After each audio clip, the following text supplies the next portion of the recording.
The noise coming out of that back door, I thought, God, Rent-A-Crowd are here. We walked in and there wasn't a soul from Rent-A-Crowd. It's all you theatre mob. Anyway, we're delighted, Robert and Brenda, to have our invitation here today to celebrate your 70th birthday. You're finally joining the rest of our ranks. Now, Robert, I met through my wife Helen, who taught how many of your kids? 2? All of them? Oh, Helen taught all their kids. So we eventually got invited to come and join this Rent-A-Crowd group. And we have thoroughly enjoyed the comradeship and the great times that we've had with them. Robert also gave Helen one of the biggest thrills of her life to do it. No, not that. That came later. Being a dual pianist in the show Ballad of Angels Alley. And I'm a bit put out, Robert, there's no signs of the Angels Alley anywhere around today. And he also cast me as a drunken, bride-taking copper. I hope he wasn't typecasting. But anyway, we've thoroughly enjoyed Robert's time. Every time we have a country trip, if there's a piano around, the show is on. And Robert's right in there in the middle of it all. And Robert, we'd like to wish you all a very happy birthday. And we have here a little gift for you of 30 offshore fishing excursions off the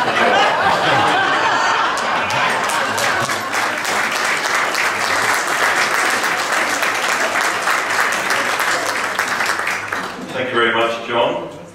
And finally, I'd like to invite the man of the moment, Mr. Robert McCarthy. I'll take the beer off you. I'd like Dad to say a few words. I'm sure he'll be very brief.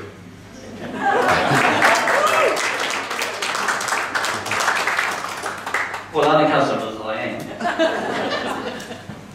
am. Funny thing happened on my way here today. I don't know if I can remember what it was.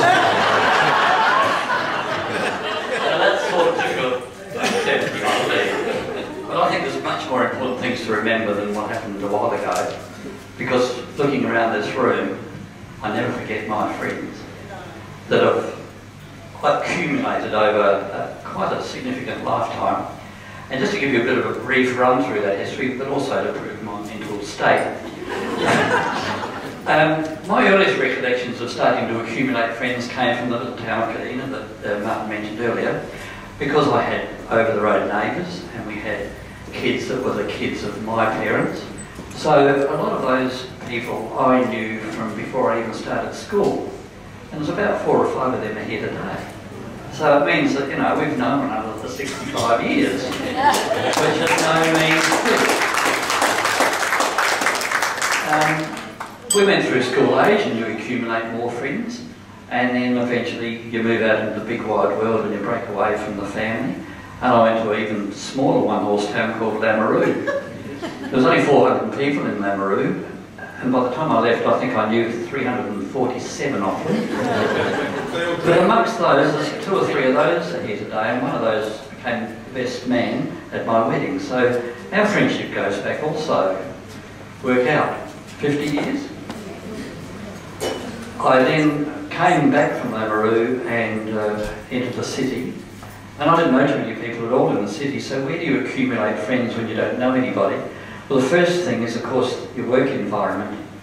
And Mutual Hospital in those days was a fairly big organisation, but they had a very, very strong social network. And so even though we worked a hell of a lot harder, there was a lot of social things like the Mutual Hospital Ball and the Mutual Hospital picnics and the Mutual Hospital this and that. And we've accumulated some friends through that we worked in the same department, and they're here today. So again, we're still talking from mid-60s right up until now, and I think that's fabulous that we're still great mates. Amongst those great mates, there was a pretty gorgeous-looking chick that worked in the claims department. She had a beautiful pair of dimples. Beautiful dimples, and she subsequently became, as you all know, my wife and my lifetime best friend. But we needed more. We had all these friends that we'd accumulated individually and now collectively, so we thought we'd better breed a few. So we were fortunate to have 3 divine children. We lost them for a few years because they became teenagers. And they didn't like us and we didn't like them.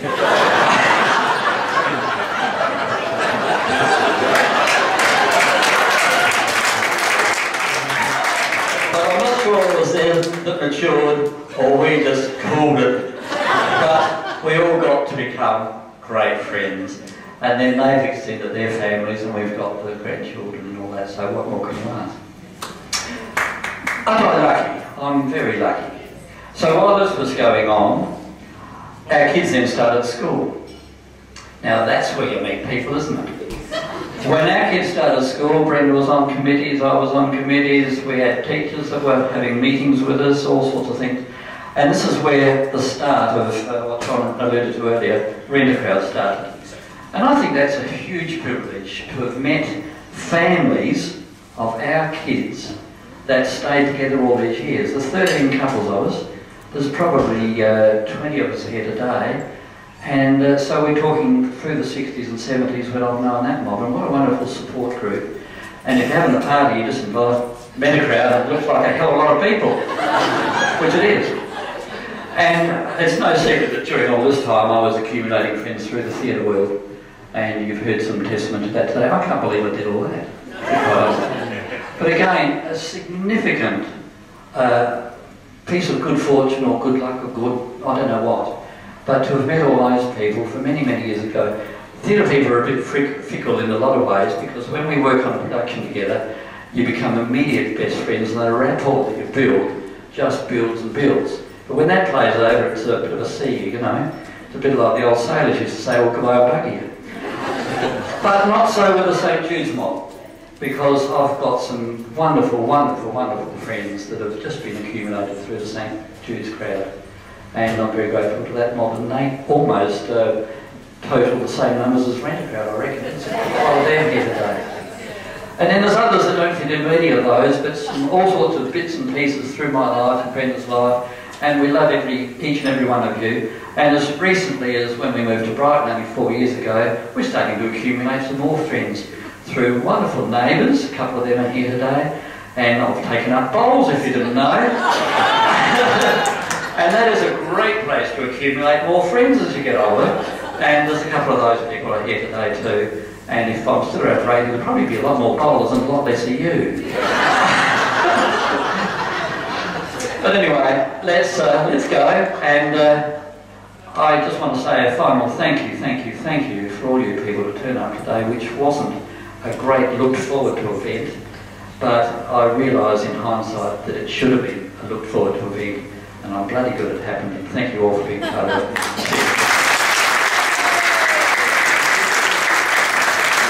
Thanks, Dave.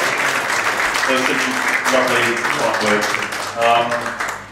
We are going to have a little quick break to give everyone the opportunity to charge their glasses before we do a quick toast. But I would like to single out one particular gentleman who's made it here today, who has been a very close family friend for decades, who's been very unwell over the last couple of years, who's making a fantastic recovery, and we're all very happy to see him here today. That's Mr. John Mulvihill. We are absolutely thrilled to see you back on the band, John, and I personally am very happy to see you here today. So we're going to give it a quick couple of minutes, 5 minutes or so, get some champers, some beers, whatever your tickle is, and then we'll do a quick toast and the cutting of the cake. Thank you.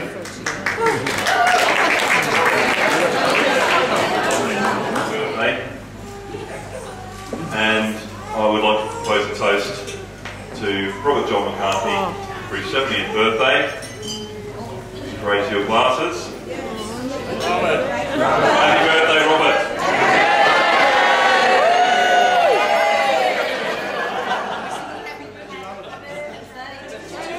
Happy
Lanier family, Harold, many, many years ago, wrote a lovely song celebrating friends, and they sing it all their parties, and I want to have it sung here. So, some of them over there know the words, and one or two over there know the words, but let's finish off with We Love Our Friends. 1, 2, 3. Yeah. We love our friends, and we'll love them till this mad world ends. Whenever I'm blue, I call in a friend or two. We'll have a cozy chat, we'll talk of this and that, and in a wink we're grinning like a Cheshire cat. So please love your friends, for it's on such things the world depends. And here's the truth I've always found, it's love that makes the world go round. So keep on loving your friends.